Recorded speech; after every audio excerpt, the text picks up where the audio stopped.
Good morning, party people. I am in the Fredericksburg, Virginia area. That is about an hour south of DC. I plan on stopping through DC, checking on a couple people, not even having to stay the night there, then heading north towards Pennsylvania, the eastern edge of Pennsylvania, maybe a stop or two in New Jersey, then heading up to New York. The guy I'm helping here, Cleve, his list has growing a little bit, trying to get that done. Hopefully I'll be done with that by tomorrow, so I'll be heading north on Friday. So after I head north, I'll work my way down, trying to make sure I don't miss anybody. Hope you enjoyed today's video. It had a lot of action in there on Old Mildred. So thanks for watching. Let's stay in touch. Welcome to Hanging Out with Robert. That's me. This video contains things that I tinker with throughout the day. For step-by-step detailed instructions of those tasks, you can click on the links in the comment section below. I plan on leaving this video accessible for about 30 days. After that, you can view it through my Patreon account.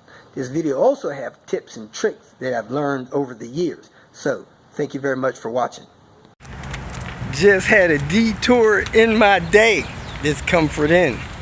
Oh Lord, I can tell you stories about that. Never had to check out of a hotel at 9 p.m. Lots going on there. They have totally lost control of this place. I'd be shocked if it's still a Comfort Inn a year from now. Anyway, I opened up my bank account. I was supposed to be charged from this place $132.82. There was $368 out of my account. That's like 3 times what I'm supposed to be charged for the 2 nights that I was able to stay here. The stuff you gotta deal with when you're on the road, man, I tell you, it's rough. So let me try to get my day started again. I had to walk across the street from the wonderful place I was staying to the nightmare of a place I left. So let me get Diane's breakfast and get cracking for the day. Here we are, kicking off the morning. AC not working. We believe the system is depleting itself. It had a new compressor and everything put on about a year ago. Something else was done 2-3 months ago. I believe the system is leaking out into the evaporator. Nobody wants to get behind the evaporator and do that job. It's got a switch pack problem. The switches work if you hold other switches down. Oh, it flipped over this time. It was stuck a day or two ago. Let's see if the door locks work. The door lock is kind of messed up.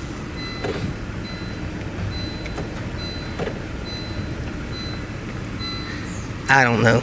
Anyway, couple other things. Brake light out, SRS light on. We're going to try to get this car fixed today and get it delivered to the guy that is receiving it as a donation to him. So let me pull that dash panel down on the other side, take that evaporator out, and take the resistor out and see if that evaporator is leaking. I have a leak detection kit to see if there's dye leaking out of somewhere in the vehicle. If your AC system has been serviced with refrigerant that has leak detection dye in it, you use these things to detect where that stuff's leaking from. UV leak detection kit. You got a black light and these funny goggles. If it finds that leak, that stuff will glow up like a neon light. So what we're going to do is access the evaporator, which you can see if you look through the hole that has the resistor in it. We're going to take this lower panel down and get through it that way. Now this is the 99 model, so it has this little pocket there. It doesn't have that knee bolster in the way, which is nice. In this video I'm going to show you how to get this lower panel off, and if it's busted show you what to do to get it secure.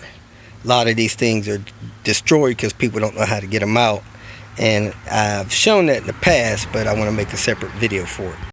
To get this panel down, you have to open the glove compartment, take these 6 screws out of the glove compartment, remove the glove compartment, then you'll have access to the 2 screws that holds this up and in place. So I'm gonna go ahead and remove these screws out of the glove compartment, pull this down a little bit, pull the glove compartment out, set it aside, then you'll see the 2 screws I'm talking about. Unfortunately, after this thing's been screwed in there for several years, the mounts normally crack and they stick to the vinyl. So when you pull this thing out, you sometimes leave mount fragments in there. Just the nature of the beast is built broke. So here you see the 2 screws that holds this lower kick panel in. A lot of times you'll see this panel hanging down because somebody did that wrong, and these will be broken here. So what I do, I take a sheetrock screw, maybe drill a little pilot hole. You can pull this glove box door off if you want more access, but I drill a pilot hole through the part of the panel, and then I drive a sheetrock screw through there to hold this up. But this one's good, so I'm just going to go ahead and pull these 2 screws out, and that panel will drop down. I unscrew things with Henry, but I do not screw stuff in with Henry. Not this plastic stuff, because Henry will destroy this stuff. See the panels coming down? Pull the panel down, unplug that electrical connector there for that light, and this panel comes right out. Next, I'm going to pull this screw out of this resistor, pull this resistor out of here, and then I'll be able to see in that hole and inspect that with my infrared goggles and stuff. I think it's just this one T15. Pull this resistor up and out of the way. I unplugged the temp sensor. I pulled the wire harness off the fan to get enough slack to get that resistor out. Now I can see the evaporator in there. I'm going to put on my goggles, shine my black light in there, see if this thing lights up. That'll indicate this evaporator is leaking. And if that's the case, I got to remove the dash, the climate box. If there's any refrigerant still in the system, need to vacuum that out and disconnect the evaporator, which connects on the outside of the firewall, and get in here and replace the thing. Got my goggles on, got my black light working. Let me get under here and see if this thing is leaking. Went by Nordic, had them verify that the evaporator was indeed leaking. They checked with their infrared light, and they do have the part in stock, so I got the part from them. Now I gotta remove the total dash.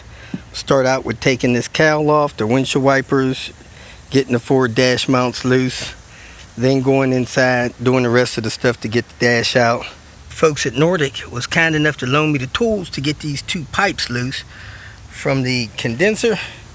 So let me get started. Kick off the job by disconnecting the battery. You don't want to set off the SRS light, even though this one is already set off.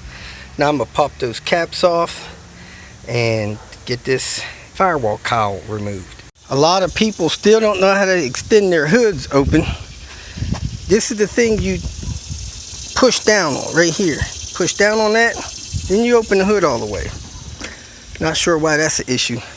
You guys have got to start cleaning this dirt out of these cowls. That stuff gets down in your air duct system and you're going to have a mess on your hands. Clean that stuff out as often as you have to. Keep it clear. Cabin air filter, jam packed full. Got all that stuff out from right beside it. I got the bolts, a couple of the bolts out. Got 2 more bolts to pull. Then I can get on the inside. Got to replace its cabin air filter. It's amazing. It's got 4 good mounts. I don't even see any cracks. Came off. Awesome. Now I need to get this box in here loose and out of here. Where do I go from here? I know I got some bolts there, they look like 12s. And I might have to take this wire harness loose. We'll see. Because I got to take this box apart to get that out of there. I undid that harness. I unhooked that. I unplugged that. I unplugged that. This was already out. I'm going to try to pull these 4 bolts and see how far I can pivot that out. Not sure if I have to undo everything on the right. I may be able to pull this out and take this box loose. These screws at the top, across the top, to get that out of there. But if not, we'll unhook the rest of this stuff. Probably need to undo the heater core, because I don't want to damage the heater core pipes. I got the dash out. I left the pad attached. A lot of people don't know you can do that. That's what you see there. Now I come out here, I take this bolt out of this line up front here. I think it's a 6mm, but a T40 works. And then I'm gonna take those 2 loose with the special tools. Take that 10mm out of there.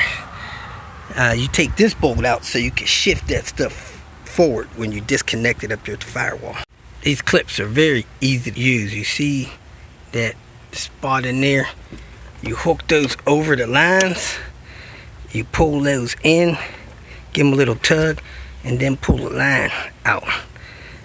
So you do that for both sides. Now you see the seal exposed. That thing has been released, both sides. Now I got to take that tin out of there. My mechanic said it's all got to come apart. So I started down there, unplugged those couple of blending door motors. I'm gonna cut all these zip ties across there, get that wire harness loose, pull those things out. I got the heater core coming out. Then I'm pull this stuff in. All right, we got the air box chamber leaning out this way, and I'm able to get the evaporator out with it leaning here. Didn't have to pull it totally out. I'm not sure what that's for, but your pipes go through there.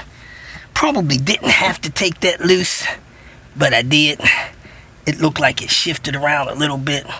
Anyway, let me pull this evaporator out, slide the brand new one in, got it in the box right here, and start putting this thing back together, because time's a wasting and people are getting impatient, right, waiting for Robert DIY, boy. Look at it, Nissans. I seen Nissans on here somewhere. Look just like the one that's coming out. Perfect match. I see Nissans on here. Nope, it's the rings. I unplugged a few things from the wire harness so I wouldn't damage those things. Took a few of those things loose. I pulled the box out. Got the hoses out of those holes there. Pulled it, laid it here. Took all the screws off the top here. Pulled the clips from around the back. Those clips down there. I popped them loose with a flat tip screwdriver. Not sure what that is. Maybe some kind of vent. It's lines up with that there. Now I grabbed the air box chamber, which was like this, worked it up and out, and the evaporator was sitting there. I set the evaporator on the ground. Then all of a sudden I found this piece here. Wasn't sure where it went. It goes back in the top of here. The evaporator goes through those holes. Goes this way. Right now I'm waiting for my mechanic to tell me if I need to swap this over. This was stuck in that there, stopping this pipe from hitting this here, I guess. Kind of clipped this, pushed this through a couple of the vents there. Just not sure if I should put that back in, and I'm pretty sure these came off like this here. I might have that backwards because this is a bigger hole than this, but anyway, I'm waiting on the reply on this. Then I'm gonna go back together with this thing. Let me tell you how long it took me to get all this apart. So I'm at this point 1 hour and 45 minutes. Okay, this goes like this. Trapping that gasket thing in there like that. I'm gonna lower that back down in there, put some screws in it. If I can figure out where I'll put those, I'll put them down there. Put my recycle motor thing back, put the clips on the back, and get to putting this thing back together. Hopefully I'll be done in 2 hours. Another thing I did not do, I did not disconnect this antenna ring. Those plugs are very sensitive. If you could leave it plugged in, do so. I did disconnect the cable for the shift lock. That way I could move the shifter with the key out of the ignition. I'm ready to put this back in. So I took a screw out of that, lost whatever was in there. Have no idea what it was. Hey everybody, I am remixing this video. Replacing the thermostat in this Volvo S70. 15-minute job at best. People turn it into a 1 and 2 week fiasco. There's a couple of sins that these guys commit. Can't do this. It's too simple of a job. Don't turn it into a nightmare. Number one, they strip this bolts on top. They're T40 bolts. If you don't have the right tool, get the right tool. Get over top of it, lean on it, crack those things loose, put back 10mm bolts, same size that go in the water pump. Another thing they do is after they strip the bolts, they put an impact on it. The thermostat housing is made of glass. You hit that thing with an impact, the housing's gonna break, then you're gonna be looking for a new housing. That's $100. A lot more than a thermostat. Takes several days to get them in. You'll be sitting there with a broke card. Don't hit that thing with an impact. Sorry I'm taking the time to do this. Number three, get the right thermostat. Volvo thermostat, $30-35. You could get the one that makes it for Volvo, about $22. Some thermostats that you're getting from local auto parts stores are not proper. Number one, they're the wrong height. They cause overheating symptoms when they get on the highway. You're on the highway, the thermostat is higher than this. If you set them side by side, it's higher than this one. I didn't measure it, but it's higher.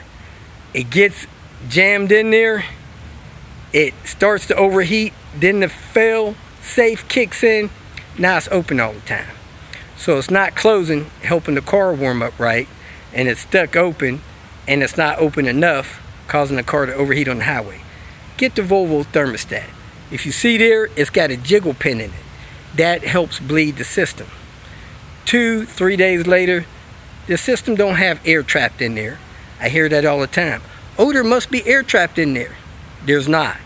You've overheated the car and now the head's blown. So, if you blew the head, don't even waste your time replacing the thermostat. Now, I've opened up the thermostat housing on these cars and seen the metal on these broke. The cars are not heating up enough. This may be one of them. We're going to take a look at it. So, get the right tool to pop these T40s loose. Don't hit them with an impact, and get the right thermostat. Let's get started. The first indication that you need a new thermostat is the thermostat is broken, or it's not closing, stuck open, and the car is not heating up the temperature. When you start these cars, they should heat up the temperature in like 2-3 minutes. Boom, they heated up the temperature, you could drive them fine. If they're not heating up, locking in at 3 o'clock, thermostat's bad. Next, you see it's hard to get over top of this top bolt. With this one, on the 850s, S&V70s, there's fuel lines running up here. That makes it hard to get up there too. However, you can do it. Get the right tool. This one, I have to remove the timing belt cover, so let me go ahead and do that. 2 T30s. We'll pick up from there. This front bolt is easy to get on top of it. get on top of it, crack it loose. This back bolt, if you can't get square on top of it, this one's okay. But if you can't get on top of it squarely, get one of these. This is like a Allen style T40. Put that thing in there. Make sure you got it seated all the way in, and then get a tool to use as a cheater. Let me show you a couple things I could use as a cheater. The thing I could use is a ratchet like this. Put the handle out, lean over top of it, and turn it. Do it with two hands. So let me set my camera down. Hopefully I could film it while I do it with my camera. See if I can set my camera somewhere.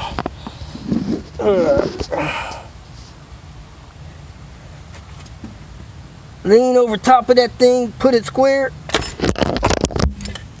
It started to strip.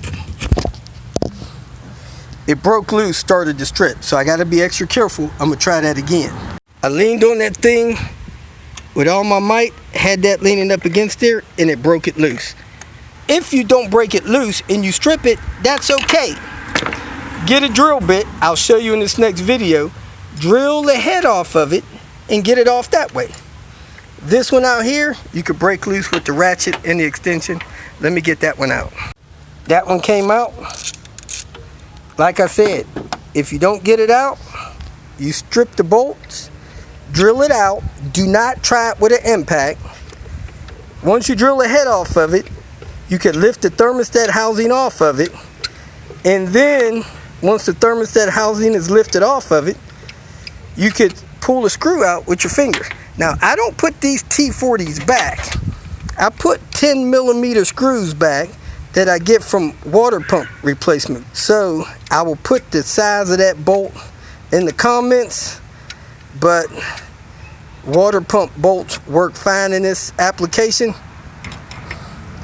This does not require any type of sealant. Do not put gasket maker, nothing like that in here. That's just making a mess. You have to clean up next time. This thermostat has a rubber gasket, and that rubber gasket seals the deal for you. So if you look, that thermostat is open a little bit. It's not closing all the way. It's old, it's not broken, but the spring has gotten weak and it's just not closing. So it's time to replace it. Let me go ahead, put the new one in. This jiggle pin goes towards this bolt right here, towards the driver's A-pillar. Let me get the gasket put on here and set it in place. That's how that jiggle pin goes. Rumor had it pointed to the front of the car. That's not the book. The book says put it there. Put the thermostat housing back over it. If you got any coolant residue buildup, brush it off with a brass wire brush. Put the two screws in there, snug them down. The gasket seals it. You don't have to torque them down like you're torquing down lug nuts. Snug them down, you're good to go. If you got any questions, go ahead and post them. I try to keep some of these thermostat housings around. If you need one, I may have one. Contact me from my website. I may be able to send you one real quick. Here are a few water pump bolts. How do I know they're water pump bolts? They got sealer on the threads. You can knock that off with a wire brush if you want. You don't have to.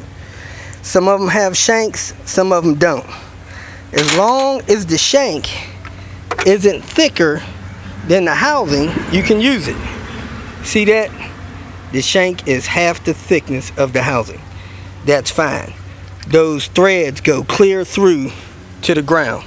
Long as this bolt's not 29 inches long, you could use it. I'm gonna use the two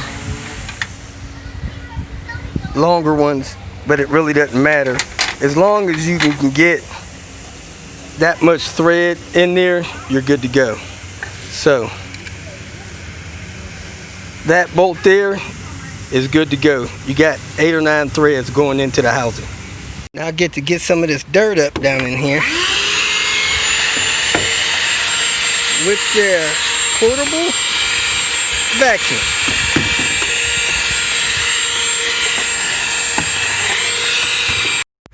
Fill the system up as much as you can. You can massage this hole to burp some of the air out of it. If you did the heater core, that thing's got to fill up. So you put all you can in here. What I normally do, I start the car after I get all I can in here, drive the car around for 5 minutes, park the car, let it cool down for 2-3 hours, open it up, top it up to the max line. I'm usually good to go. Sometimes I'll check it after I drive it the next morning, the following day, top it off to the max line, then I'm good. I shouldn't have to add no more coolant as long as the system is sealed. So if you're having problems keeping coolant in there, check the head gasket video that's in the link below. Check, see if you got a blown head gasket. I got a low coolant light.